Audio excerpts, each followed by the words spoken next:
In this episode of the Atomic Zone, there were once certain privileges afforded to men who held the highest office in the land. Some are given libraries, some are given monuments, some are given the burden of secrets so heavy that even in retirement they sit beside them like old ghosts in the room. And then there was this man. He lived in a modest little house on a quiet street with peeling paint, cheap curtains, and a television turned up far too loud. But within those humble walls, he remained exactly who he was, a former president of the United States, a guardian of terrible truths, in anonymous retirement, unprotected in a dangerous world. So he took his post each afternoon in the living room, seated upon a magnificent throne said to have been crafted by the greatest hands in Europe, a dazzling monument of gold and jewels, a personal gift from the Queen of England herself. It sat where lesser men might place an ordinary recliner. He sat upon it with dignity, with caution, and with one eye always on the windows. Because there were budget cuts, damn budget cuts, no Secret Service, no security detail, no armored motorcade, just a private residence, a vigilant mind, a fearsome guard dog somewhere on the premises, and within arm's reach, a weapon of exquisite power, a solid gold shotgun with a barrel of transparent aluminum, gifted to him long ago by a Saudi prince in possession of certain technologies not yet known to the modern age. He kept it near. He trusted it. He trusted above all, himself. For he was, in his own estimation, the smartest man in the world. He knew martial arts. His hands were lethal weapons. He feared no assassin, no foreign agent, no midnight intruder. Others might have trembled in the face of conspiracy, but he was a man who had shaken hands with history and stared into the hidden machinery of the planet, and because of that he knew something else. Someone was always watching. On this particular evening, as the distant voices of current events rattled through the house like urgent warnings from some unseen command center, the front door opened and his wife returned from her Uber trip to the store. At least, he assumed it was the store. She entered heavily burdened by grocery bags that seemed far too full for an ordinary shopping trip and far too strange for any earthly market. She moved with the distracted seriousness of a courier carrying state secrets. Her expression was unreadable, her manner was odd. And from one of the bags there came, unmistakably, motion. She placed the bags in the kitchen. Something small, green, and furry erupted from the top of one and bounded loose into the house. No one screamed, no one ran. The creature leapt to the table and stared with bright, unnatural intensity, as though judging the domestic habits of mankind. It was an alien, clearly, a stowaway from some distant world. It twitched its tail, narrowed its eyes, and morphing, shape-shifting, began to preside over the kitchen like a visiting ambassador from a hostile civilization. Then the phone rang, but not the ordinary phone. No, this call came from inside the refrigerator. His wife opened the door, reached in, and lifted the receiver from the cold white interior. Her face became solemn. Her voice lowered to a hush. "Yes," she said.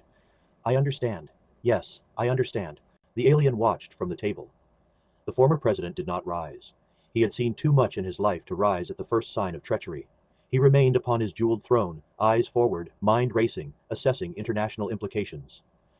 Outside, or perhaps just beyond the edge of comprehension, figures seemed to pass through the lanai. Famous men, familiar faces. A strange speaker was insisting on financial products of astonishing banality, perhaps as a code phrase, perhaps as a cover operation. And from the kitchen came the increasingly frantic voice of a man reciting current events, headlines, disasters, politics, weather, market tremors, all of it louder and louder until it seemed the whole nation itself had been condensed into one obnoxious presence, shouting from the next room. The former president endured it as long as he could. Then, with the cool precision of a field operative, he lifted a CIA mind control device, aimed it toward the noise, and silenced the man instantly. For a moment, there was peace. Then came the lion. It struck without warning, a ferocious white beast with a pink collar around its throat, and some glittering device affixed to it like a tracking beacon.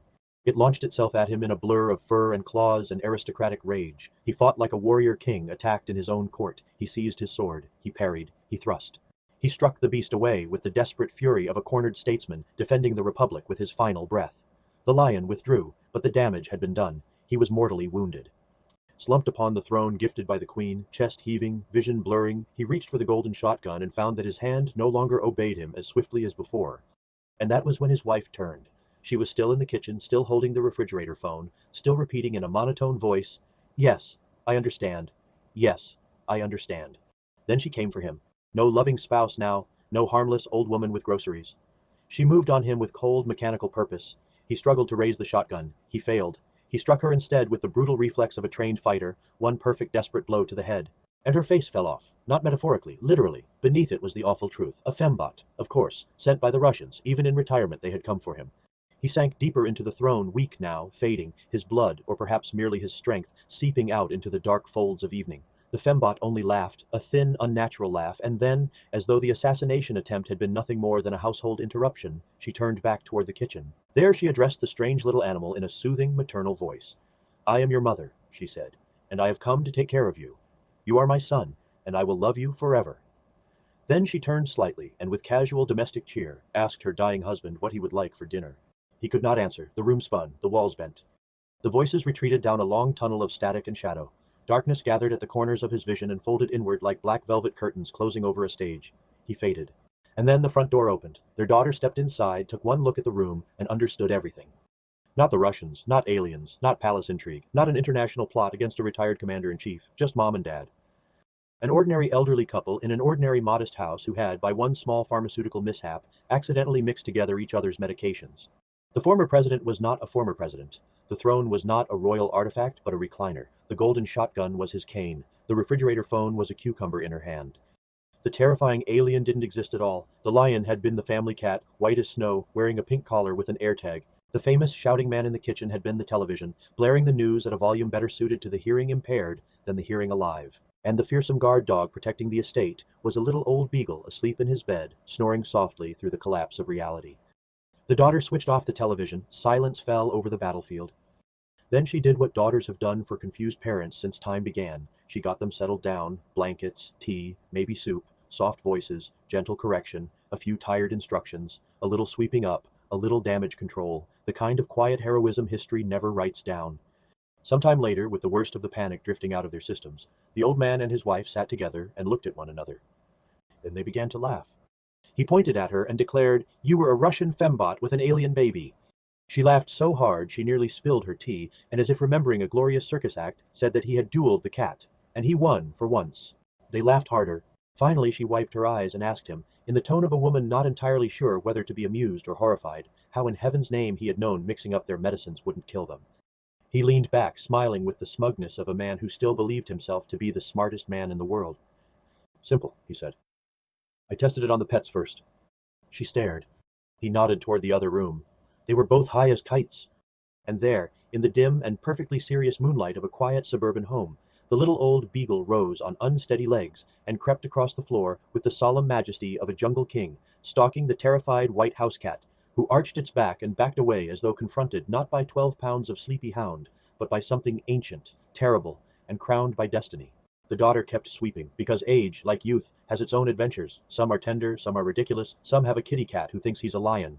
And some are only a temporary detour through that strange little corner of existence where confusion wears the mask of destiny, where cucumbers become telephones, where recliners become thrones, and where even mom and dad may find themselves, for one unforgettable evening, wandering far beyond the borders of reason, in the atomic zone.